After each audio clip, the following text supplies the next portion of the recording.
Baik, Assalamualaikum warahmatullahi wabarakatuh. Salam sehat semuanya. Hari ini di pertemuan ke-9 kita akan bahas terkait struktur sosial masyarakat. Baik, kita langsung saja. Nah, untuk struktur sosial ini mencakup susunan status dan peran yang terdapat di dalam satuan sosial, ditambah nilai dan norma yang mengatur interaksi antar status dan peran sosial. Jadi perlu kita pahami bersama bahwa struktur sosial ini di dalamnya ada suatu susunan, ada klasifikasi, ada lapisan, ada kelas-kelas terkait status seseorang dan juga perannya. Nah, selain ada status dan peran, ada juga nilai dan norma yang akhirnya mengatur interaksi, mengatur perilaku seseorang atau anggota yang ada di dalam suatu satuan sosial atau masyarakat. Nah, setiap manusia terkait dengan struktur masyarakat di mana ia menjadi anggotanya. Entahkah itu di rumah, ada ayah yang menjadi status sosial tertinggi, kemudian ada ibu, kakak, dan juga adik. Dan masing-masing ini punya peran yang berbeda-beda. Ayah mencari nafkah, ibu mengurus rumah tangga, kakak mengayomi, dan juga seterusnya. Nah, selain di rumah, ada juga struktur sosial di kelas, seperti ada ketua tingkat, sekretaris, dan anggota. Jadi, setiap manusia itu akan terkait dengan struktur yang ada di masyarakat ataupun di ruang lingkupnya. Nah, karena di dalam masyarakat terkandung timbal balik antara status dan peranan yang mengacu pada keteraturan perilaku dalam bermasyarakat. Oke, untuk pengertian dari struktur sosial menurut para ahli, yang pertama ada menurut Sujono Sukanto, di mana struktur sosial ini adalah hubungan timbal balik antara posisi atau status dan peran sosial. Jadi menurutnya Sujono Sukanto, ada hubungan feedback atau timbal balik antara status seseorang dan perannya dia di suatu masyarakat. Kemudian menurut James Samuel itu, struktur sosial sebagai pola hubungan antara manusia dan antar kelompok manusia. Jadi menurutnya James, struktur sosial itu adalah pola hubungan. Jadi kita akan saling berhubungan antara manusia dan juga anggota kelompok di suatu masyarakat. Kemudian menurutnya Abdul Shani, struktur sosial di sini melihat bahwa struktur sosial sebagai sebuah tatanan sosial dalam kehidupan masyarakat. Jadi struktur sosial ini memiliki tatanan di dalamnya yang akhirnya akan ada peran dan juga status. Oke. Nah, gambar di sini bisa dilihat bahwa ada macam-macam organisasi yang kemudian akhirnya memiliki peran dan juga status yang berbeda-beda akhirnya di suatu masyarakat. Kalau tadi di keluarga ada ayah, ibu, kakak, adik, kemudian di kelas mungkin ada ketua tingkat, ada sekretaris, ada anggota ini adalah orang-orang yang tidak mengambil peran menjadi ketua tingkat atau sekretaris. Kemudian kalau di dalam masyarakat ada orang-orang ini, ada RT atau rukun tetangga yang mempunyai peran hampir sama dengan RW atau rukun warga yang mereka kemudian menampung atau akan menyampaikan aspirasi, pendapat, masukan dari warga-warganya ke pihak lurah atau pihak desa. Jadi kalau kita ingin mengurus administrasi, kita ke RT dulu, kemudian kita ke RW. Jadi dia punya kedudukan yang berbeda juga selain peran yang berbeda. Jadi RT itu dia di bawahnya RW. RW ini di bawahnya lurah. Lurah ini di bawahnya camat. Jadi kalau dilihat di sini camat adalah orang yang memiliki peran yang banyak dan juga status tertinggi. Nah, orang-orang ini akhirnya akan saling berhubungan. Akan ada yang tadi sudah dijelaskan, akan ada timbal balik antara warga dengan RW, RW dengan Pak Camat, RW dengan Lurah, RT dengan Karang Taruna, RW dengan PKK, dan sebagainya.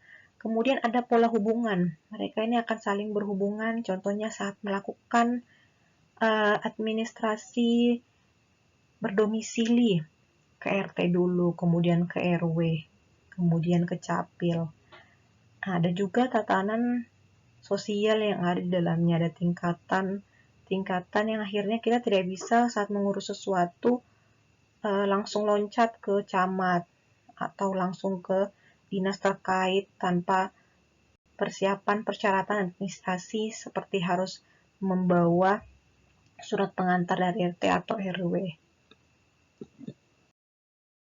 Oke, untuk selanjutnya ada unsur-unsur struktur sosial. Jadi di sini untuk unsur pertama ada pengetahuan dan keyakinan yang berfungsi sebagai alat analisis. Jadi perlu kita pahami bahwa unsur yang pertama ini adalah unsur yang sangat perlu dimiliki oleh suatu struktur sosial, karena dengan adanya pengetahuan dan keyakinan akhirnya dapat membantu dalam berpikir kritis kita dalam menghadapi masalah dan juga bagaimana cara mengatasinya. Kemudian ada perasaan solidaritas dari anggota masyarakat. Nah, unsur kedua ini merupakan unsur yang sangat penting juga di suatu struktur sosial, di mana kekompakan dalam berstruktur sosial bermasyarakat ini sangat perlu dalam dalam menjauhi atau mengurangi konflik atau pertentangan. Kemudian ada unsur tujuan dan cita-cita yang sama antar anggota masyarakat. Nah, ini berkaitan juga dengan perasaan solidaritas. Jadi, untuk mencapai tujuan dan cita-cita bersama, kita harus kompak dan solid dalam struktur sosial. Kemudian di dalam struktur sosial juga ada nilai dan norma sosial yang kemudian dijadikan sebagai pedoman dalam bertingkah laku. Jadi saat seseorang ingin membuat suatu pelanggaran, akan ada nilai atau aturan yang mereka sudah sepakati yang kemudian akan memberikan sanksi bila ada yang melanggar. Jadi contohnya harus datang tepat waktu, harus angkat tangan saat bertanya, harus musyawarah saat ingin menyelesaikan masalah atau minta pendapat. Nah, unsur selanjutnya ada kedudukan dan peranan sosial yang mengarahkan perilaku masyarakat.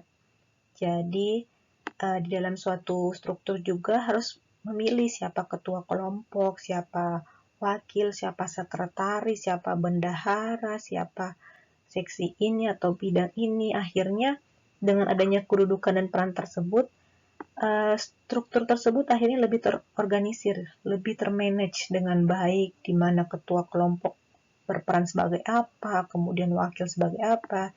Jadi sehingga masyarakat itu atau struktur tersebut akhirnya memiliki rasa tanggung jawab terhadap peran dan juga statusnya. Hal tersebut akhirnya membantu berjalannya, berkembangnya suatu struktur sosial atau masyarakat. Kemudian ada perintah dari warga yang memegang kekuasaan. Jadi yang tadi saya bilang kayak pemilihan, akhirnya siapa saja yang masuk dalam kayak ketua, wakil, bendahara.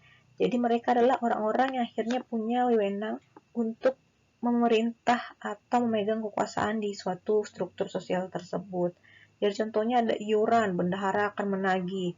Ada keperluan administrasi, sekretaris akan menagih atau meminta kepada anggotanya, menggerakkan anggotanya untuk mengumpulkan. Saat ada suatu rapat yang perlu suatu keputusan, akan ada ketua dan juga wakil yang akan membantu dalam kesepakatan dalam menyelesaikan masalah. Kemudian unsur selanjutnya ada tingkatan dalam sistem sosial yang ditentukan oleh status dan peran. Jadi kayak tadi status tertinggi ada di ketua, kemudian di wakil, sekretaris, bendahara, dan seterusnya. Di sini kita tidak perlu menganggap bahwa sebagai anggota tidak memiliki peran dan status, ya tetap memiliki. Cuma bedanya akan lebih banyak perannya seorang yang memiliki status sosial yang lebih tinggi, kayak sebagai ketua, tanggung jawabnya akan lebih besar. Kemudian wakil juga seperti itu, sekretaris dan bendahara. Kemudian unsur selanjutnya ada sistem sanksi yang berisi ganjaran dan hukuman dalam sistem sosial. Nah, kayak tadi ini berkaitan dengan nilai dan norma atau aturan yang sudah mereka sepakati. Jadi saat dilanggar akan diberi sanksi atau hukuman tergantung hasil kesepakatan bersama. Kemudian ada sistem ketegangan, konflik, dan juga penyimpangan yang menyertai perbedaan kemampuan dan persepsi dari masing-masing anggota masyarakat yang ada di dalam struktur sosial.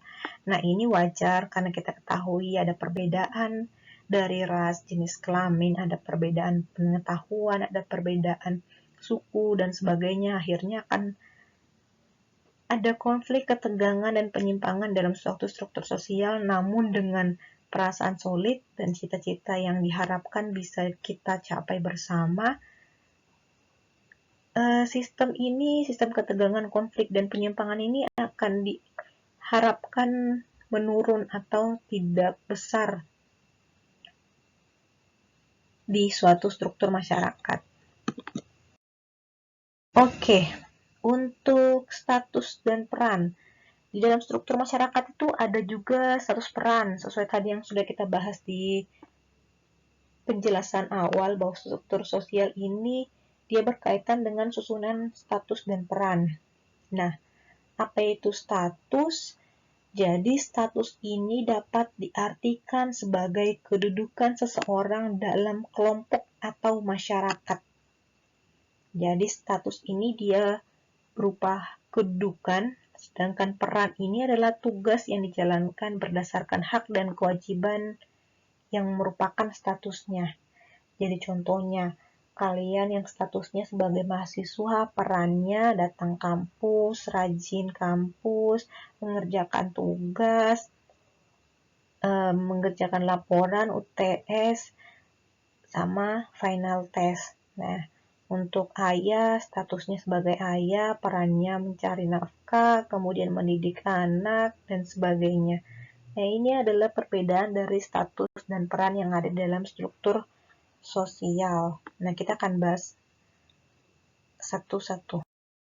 Nah, untuk status sendiri, di sini dibagi 3, ada ascribed status, ada asib status, dan ada assigned status. Apa itu? Kita bahas di slide berikutnya. Untuk status yang pertama ada ascribed status, di mana kedudukan seseorang atau seorang masyarakat yang diperoleh berdasarkan pewarisan status dari orang tuanya atau berdasarkan keturunan. Jadi statusnya ini diperoleh secara alamiah atau otomatis yang dibawa sejak manusia dilahirkan. Contohnya anak seorang bangsawan, jadi saat dia lahir, gelar bangsawan orang tuanya kayak ayah ibunya yang Andi atau ayah ibunya yang Raden akan juga didapatkan oleh anaknya di awal namanya, kayak Andi siapa atau Raden siapa. Kemudian status kedua ada asib status, yaitu kedudukan yang diperoleh melalui usaha-usaha yang disengaja.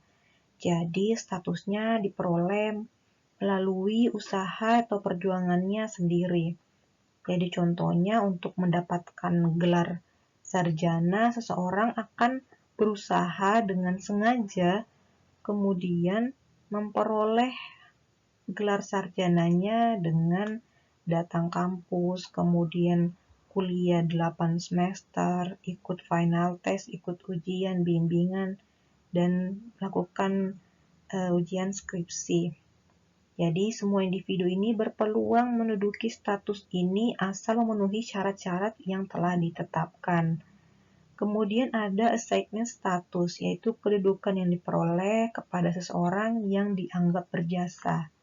Jadi status yang diberikan kepada seseorang tersebut karena dia berjasa memperjuangkan sesuatu yang berguna bagi masyarakat. Contohnya, gelar kepahlawanan kayak Sultan Hasanuddin, Cut Nyeldien, Soekarno, dan sebagainya. Nah, dalam masyarakat, peran dianggap sangat penting karena mengatur perilaku seseorang berdasarkan norma-norma yang berlaku di masyarakat. Jadi, peran ini sangat penting bagi seseorang yang memiliki status karena dengan adanya peran dia akan menjadi bertanggung jawab terhadap status yang dia miliki. Dan juga akhirnya akan mengatur perilaku dari orang yang memiliki status tersebut berdasarkan norma-norma atau aturan-aturan yang sudah disepakati di suatu masyarakat. Nah, ada 3 macam dari peran. Yang pertama, peran ideal. Nah, peran ideal ini adalah peran yang diharapkan dalam masyarakat terhadap status tertentu. Misalnya, peran idealnya seorang mahasiswa yaitu rajin belajar, rajin masuk kampus, sopan santun, ikut final test, ikut UTS, ramah dengan teman-teman, dan sebagainya. Nah, kemudian peran kedua ada peran yang diinginkan. Jadi peran ini peran yang dianggap oleh diri sendiri. Misalnya, seorang ibu tidak ingin berperan sebagai kakak bagi anak perempuannya yang menginjak remaja.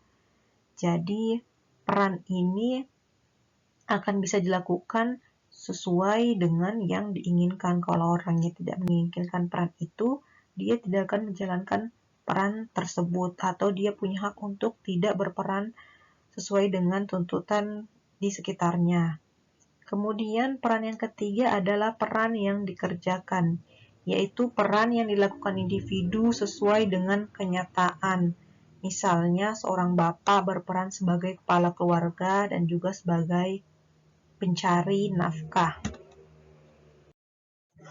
Nah, di dalam masyarakat akan ada beberapa yang akhirnya menjalankan lebih dari satu peran.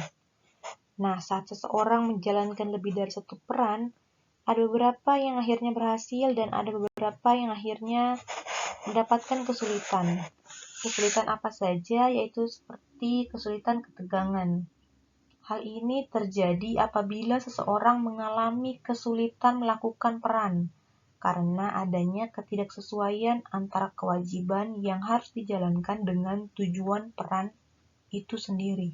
Contoh, ada seorang pimpinan perusahaan yang menerapkan disiplin yang ketat kepada karyawannya yang sebagian besar adalah keluarga dekatnya. Pasti akan ada bimbang di situ. Dia sebagai pimpinan dan juga dia sebagai keluarga. Apalagi kalau ada keluarganya yang telat. Pasti dia akan sangat bingung sebagai keluarga dan juga sebagai pimpinan untuk memberikan sanksi atau teguran kepada karyawan tersebut atau keluarganya tersebut. Nah, ada juga kegagalan peran. Hal ini terjadi apabila seseorang tidak sanggup menjalankan berbagai peran sekaligus karena terdapat tuntutan-tuntutan yang saling bertentangan. Jadi contohnya kayak single parent. Dia harus menjalankan peran sebagai ayah, mencari nafkah, dan juga peran sebagai ibu untuk menjadi ibu rumah tangga atau memberikan perhatian, kasih sayang kepada anaknya. Nah, saat ibu ini pergi kerja, dia tidak bisa memberikan kasih sayang yang banyak kepada anaknya, perhatian yang banyak kepada anaknya, sehingga ibu akan bingung dan juga mengalami kegagalan peran karena merasa tidak sanggup menjalankan kedua peran tersebut sekaligus. Kemudian ada kesenjangan peran. Nah, ini terjadi apabila seseorang harus menjalankan peran yang tidak menjadi prioritas hidupnya sehingga merasa tidak cocok menjalankan peran tersebut. Jadi, contohnya mungkin dia diberikan amanah untuk menjalankan peran tertentu yang padahal dia bukan fashionnya banget begitu. Jadi contohnya ada kalian di kelas yang saat ketua tingkat dan juga sekretaris tidak bisa hadir, kemudian dialihkanlah ke kalian dan kalian merasa bahwa eh, hal tersebut bukan menjadi prioritas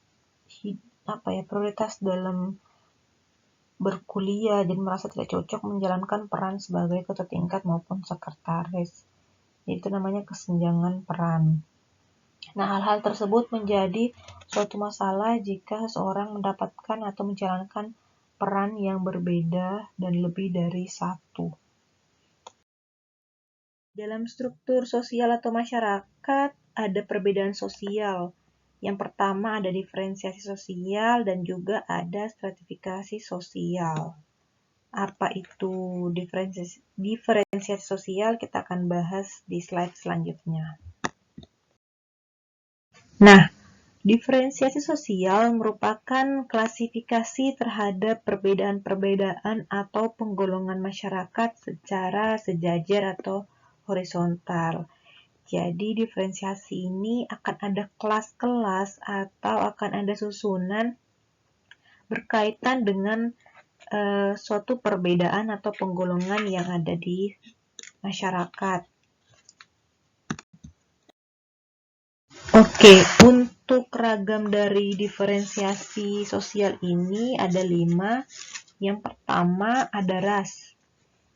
Jadi ras ini adalah pengelompokan manusia berdasarkan ciri fisiknya. Kalau di Amerika dia ada ras kulit putih, ada ras kulit hitam. Nah, kalau kita di Indonesia ada beberapa ras juga, yaitu ras mongoloid, di mana dia memiliki ciri fisik kulit kuning sampai sawo matang, wajahnya bulat dan juga matanya besar. Nah, ini hampir tersebar di seluruh wilayah Indonesia, termasuk di Sulawesi juga. Kulit kuning sampai sawo matang. Kemudian kalau ras Melanosoid, dia ciri fisiknya kulitnya cenderung coklat gelap hingga hitam. Kemudian berambut keriting, tubuh tinggi. Yang ini biasanya dia tersebar di Maluku, NTT, dan juga Papua. Kemudian ada ras Caucasoid Indik. Ya, ini ciri-ciri fisiknya dia kulitnya putih, kemudian badannya tinggi, kemudian warna kulitnya dia sampai kuning langsat dan juga hidungnya mancung karena di sana banyak pendatang dari keturunan Arab dan India, sehingga ciri-cirinya agak mengarah ke sana. Jadi ras tersebut dia tersebar di Sumatera seperti di Binjai dan juga di Medan.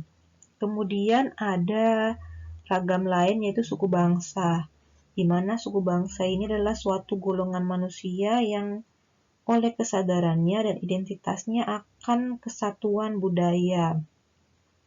Jadi, suku bangsa ini adalah hal yang mereka pahami, mereka sadar miliki hal tersebut berdasarkan keturunan dari orang tuanya atau yang ada di lingkungannya, yang akhirnya membuat mereka saling bersatu, saling bertoleransi. Kemudian ada klasifikasi atau diferensiasi berdasarkan agama. Jadi agama ini di mana ada perbedaan dari kepercayaan yang dianut oleh setiap manusia itu tergantung dari turunan atau biasanya dari orang tuanya. Nah, di sini setiap agama itu akan beda kitab sucinya, upacara keagamaannya, sumber ajarannya, dan kedudukan dari tiap-tiap agama akan bersifat sederajat. Jadi semuanya sama dan saling bertoleransi. Kemudian ada mata pencarian. Jadi mata pencarian di sini masyarakat di sekitar kita memiliki keberagaman profesi atau mata pencarian. Namun tiap-tiap mata pencarian bersifat setara atau tidak ada yang bisa membandingkan bahwa ini pekerjaan yang lebih baik atau yang lebih buruk. Kemudian untuk jenis kelamin, Di sini perbedaan atau pengelompokan masyarakat berdasarkan jenis kelaminnya, baik perempuan atau laki-laki yang secara biologis ada atau dimiliki sejak seseorang itu lahir.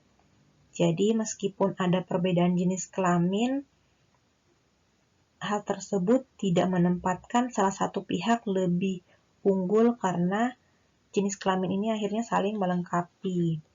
Jadi ragam diferensiasi sosial ini adalah pengelompokan seseorang berdasarkan perbedaan-perbedaannya, namun tetap mereka setara. Nah, untuk stratifikasi sosial, menurutnya Cech itu stratifikasi sosial berasal dari kata bahasa lain, yaitu stratum atau tunggal, atau strata atau jamak, yang berarti lapisan.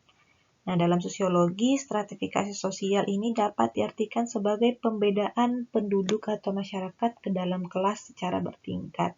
Jadi, stratifikasi ini bisa dikatakan sebagai suatu lapisan tinggi teratas atau tertinggi, kemudian lapisan menengah dan lapisan bawah. Atau juga bisa dibilang kelas atas, menengah, dan kelas bawah. Nah, kalau untuk menurut para ahli, stratifikasi sosial ini menurutnya Pitirin A. Sorokin adalah sebagai perbedaan penduduk atau masyarakat ke dalam kelas-kelas yang tersusun secara bertingkat.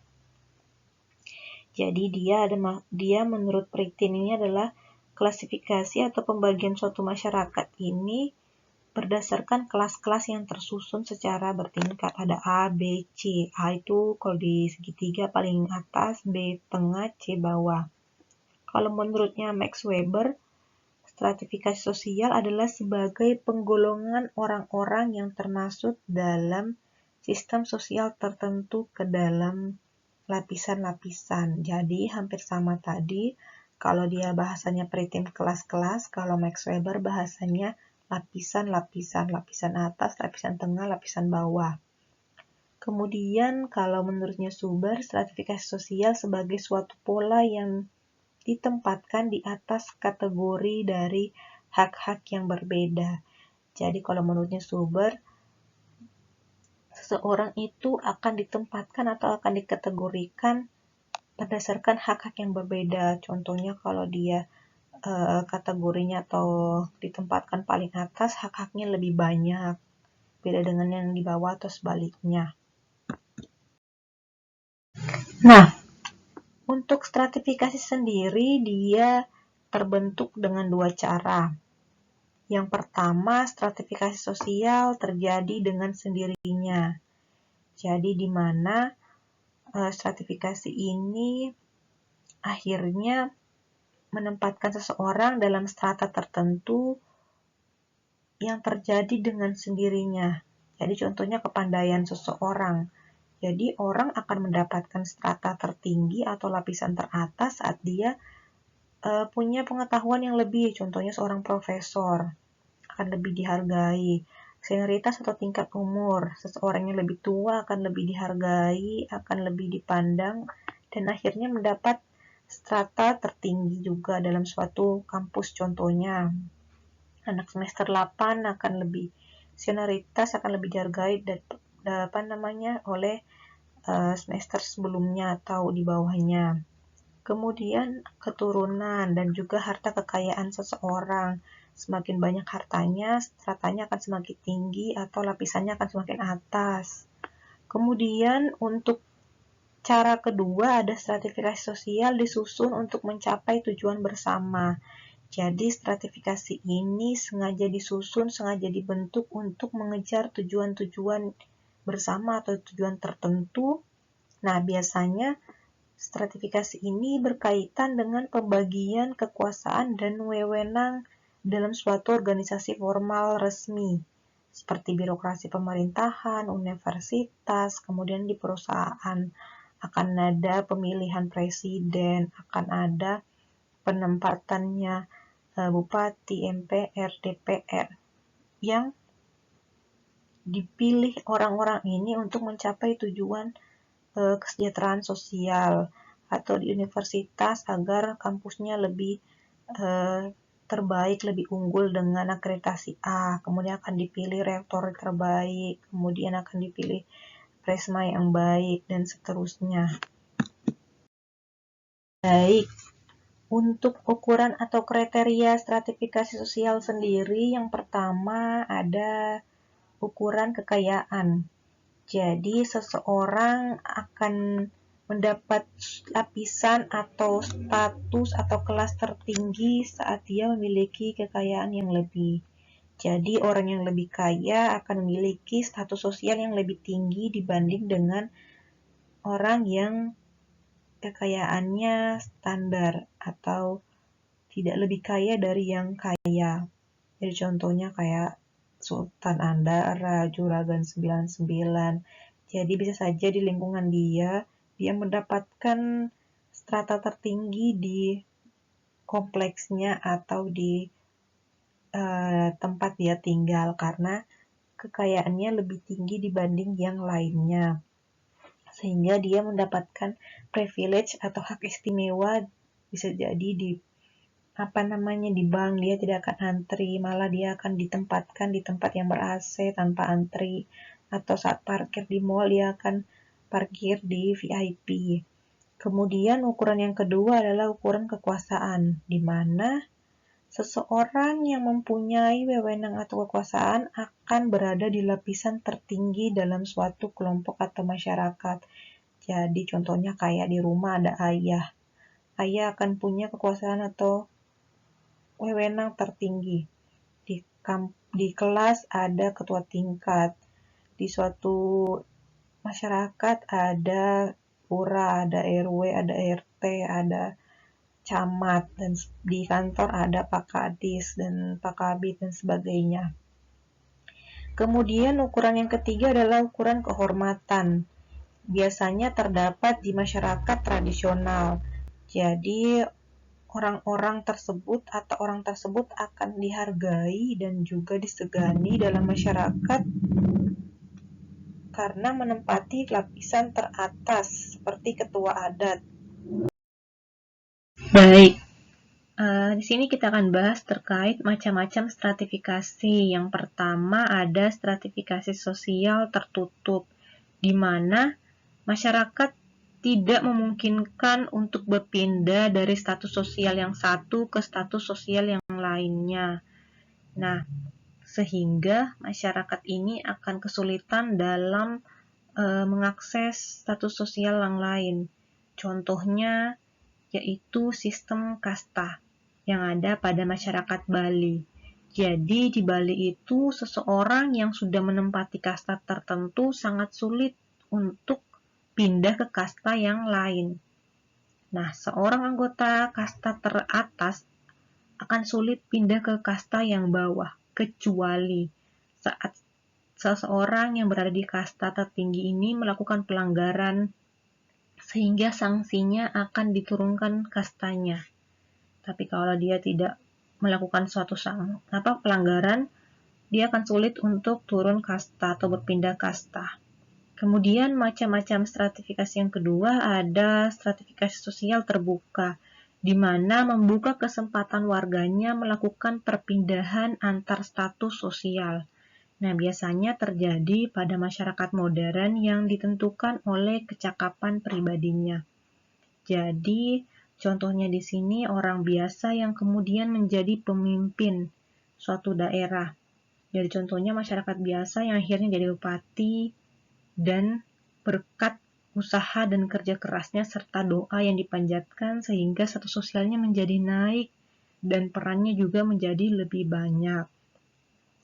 Kemudian yang ketiga ada stratifikasi sosial campuran, di mana pelapisan sosial yang membatasi kemungkinan berpindahnya lapisan pada bidang tertentu dan membiarkan melakukan perpindahan lapisan pada bidang lain. Jadi di stratifikasi campuran ini dia lebih fleksibel, memungkinkan seseorang untuk bisa pindah atau bahkan menetap di statusnya yang pertama. Untuk fungsi struktural sosial sendiri, yang pertama sebagai pengawasan, di mana struktur sosial ini akhirnya menekan kemungkinan pelanggaran terhadap norma, nilai, dan peraturan yang telah ditetapkan atau disepakati dalam suatu kelompok masyarakat. Kenapa? Karena akhirnya kita sudah sudah meyakinkan bahwa saat kita masuk dalam struktur sosial tersebut, kita harus menjalankan tugas dan fungsi, peran dan status sesuai yang kita miliki, yang dimana dalam struktur sosial itu tidak lepas dari suatu aturan-aturan berdasarkan nilai norma, kemudian ada sanksi yang akhirnya membatasi kita untuk melanggar nilai atau norma yang telah ditetapkan. Kemudian struktur sosial juga akhirnya bisa menjadi ciri atau karakteristik dari kelompok masyarakat. Jadi dengan adanya kayak contohnya ketua kelompok tersebut karena dia pendidikannya tinggi, jadi orang bisa notice, oh kalau si A itu berarti dia kelompok ini karena dia prof ini atau dia pernah menang lomba ini. Nah, jadi dengan adanya struktur sosial, orang akhirnya bisa notice atau bisa lebih tahu kalau karakteristiknya ketuanya dilihat dari pendidikan berarti kelompok A. Kalau karakteristik dilihat dari keturunan dia kelompok B. Kalau karakteristiknya dilihat dari kekayaan dia kelompok C. Jadi kita bisa melihat kelompok-kelompok dalam masyarakat berdasarkan karakteristik atau ciri-ciri dari beberapa elemen dari stratifikasi sosial. Kemudian ada dasar penanaman disiplin untuk setiap anggota dalam kelompok masyarakat.